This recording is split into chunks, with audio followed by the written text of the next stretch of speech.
ಇನ್ನು H D. ರೇವಣ್ಣಗೆ big relief ಅನ್ನೋ ಮಾಹಿತಿ ಹೈಕೋರ್ಟ್ ಮಹತ್ವದ ಸೂಚನೆ ಅಥವಾ ಆದೇಶವನ್ನು ಕೊಟ್ಟಿದೆ. ಇದು ಮಹತ್ವದ ವರ್ಡಿಕ್ಟ್ ಎಂದು ಹೇಳಲಾಗ್ತಾ ಇದೆ.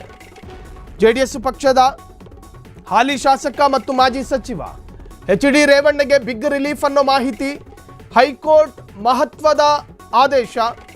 ಎಚ್.ಡಿ. ರೇವಣ್ಣ ವಿರುದ್ಧ ಮನೆ ಕೆಲಸ ದಾಖೆಯಿಂದ ಎಫ್ಐಆರ್ ಪ್ರಕರಣವೊಂದು ದಾಖಲಾಗಿತ್ತು ಈ ಹಿಂದೆ. ಹಾಸನ ಜಿಲ್ಲೆಯ ಹೊಳೆನರಸೀಪುರ ಪೊಲೀಸ್ ಠಾಣೆಯಲ್ಲಿ ದಾಖಲಾಗಿದ್ದ ಎಫ್ಐಆರ್ ಪ್ರಕರಣ ಅದು. ಬಹುಶಃ ಕಿಡ್ನಾಪ್ ಪ್ರಕರಣ ಅನಿಸುತ್ತೆ. ಈ ಪ್ರಕರಣವನ್ನು ಸೆಕ್ಷನ್ 354 ಅಡಿಯಲ್ಲಿ ದಾಖಲಾಗಿತ್ತು.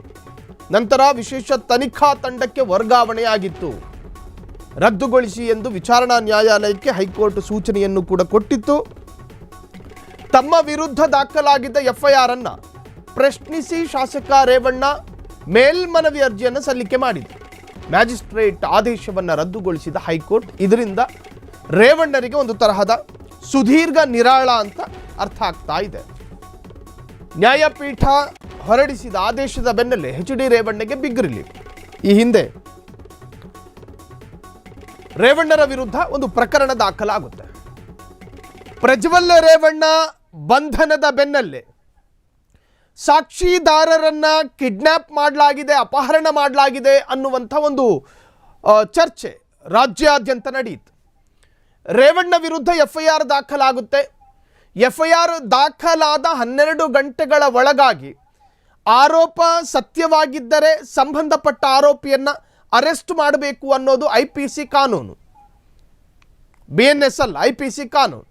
ಆ ಹಿನ್ನೆಲೆಯಲ್ಲಿ ರೇವಣ್ಣರನ್ನ ಬಂಧನ ಮಾಡೋದಕ್ಕೆ ಪೊಲೀಸರು ಸರ್ಚ್ ವಾರೆಂಟ್ ಕೈಯಲ್ಲಿ ಹಿಡ್ಕೊಂಡು, ಸರ್ಚ್ ವಾರೆಂಟ್ ಯಾಕೆ ಅಂದರೆ ರೇವಣ್ಣ ಸ್ವಂತ ಮನೆಯಲ್ಲಿ ಇರಲಿಲ್ಲ, ಎಲ್ಲೋ ಇದ್ದಾರೆ ಎನ್ನುವಂಥ ಮಾಹಿತಿ ಪೊಲೀಸರಿಗೆ ಸಿಕ್ಕಿತ್ತು. ಹಾಗಾಗಿ ಬೇರೆಯವರ ಮನೆಯಲ್ಲಿ ಅಥವಾ ಜನಪ್ರತಿನಿಧಿಯನ್ನು ಅರೆಸ್ಟ್ ಮಾಡಬೇಕು ಅಂದರೆ ಅವರ ಮನೆಯ ಸರ್ಚ್ ವಾರೆಂಟ್ ಬೇಕಾಗುತ್ತೆ.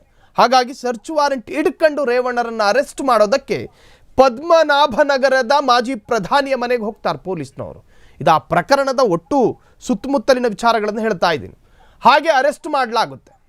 ಇನ್ನು ಅದೇ ಸಂದರ್ಭದಲ್ಲಿ ದಾಖಲಾಗಿದ್ದ ಒಂದು ಪ್ರಕರಣ ಆಯಿತು, ಮನೆ ಕೆಲಸ ದಾಖೆಯಿಂದ ದಾಖಲಾದ ಪ್ರಕರಣ. ಆ ಪ್ರಕರಣಕ್ಕೆ ಸಂಬಂಧಪಟ್ಟ ಹಾಗೆ ಪೊಲೀಸರು ಈಗ ಅಥವಾ ಘನ ನ್ಯಾಯಾಲಯ ಬಿಗ್ ರಿಲೀಫನ್ನು ಕೊಟ್ಟಿದೆ, ಮೇಲ್ಮನವಿಯನ್ನು ಪುರಸ್ಕರಿಸಿದೆ. ಎಚ್.ಡಿ. ರೇವಣ್ಣರು ಸಲ್ಲಿಸಿದ್ದ ಮೇಲ್ಮನವಿ ರದ್ದುಗೊಳಿಸಬೇಕು ಅನ್ನುವಂತಹ ಒಂದು ಮೇಲ್ಮನವಿ. ಆ ಮೇಲ್ಮನವಿಯನ್ನು ಪುರಸ್ಕರಿಸಿದ ಘನ ನ್ಯಾಯಾಲಯ ಎಚ್.ಡಿ. ರೇವಣ್ಣರಿಗೆ ಬಿಗ್ ರಿಲೀಫ್ ಕೊಟ್ಟಿದೆ. ಈ ಪ್ರಕರಣದಲ್ಲಿ ರೇವಣ್ಣರಿಗೆ ಒಂದು ತರಹದ ನಿರಾಳತೆ ಎದುರಾಗಿದೆ. ಕ್ಷಣ ಕ್ಷಣದ ಸುದ್ದಿಗಳಿಗಾಗಿ ಫ್ರೀಡಂ ಟಿವಿ ಸಬ್ಸ್ಕ್ರೈಬ್ ಮಾಡಿ, ಲೈಕ್ ಮಾಡಿ ಹಾಗೂ ಫಾಲೋ ಮಾಡಿ. ಹೊಸ ಸುದ್ದಿಗಳ ನೋಟಿಫಿಕೇಶನ್ಗಾಗಿ ಬೆಲ್ ಐಕಾನ್ ಮೇಲೆ ಕ್ಲಿಕ್ ಮಾಡಿ.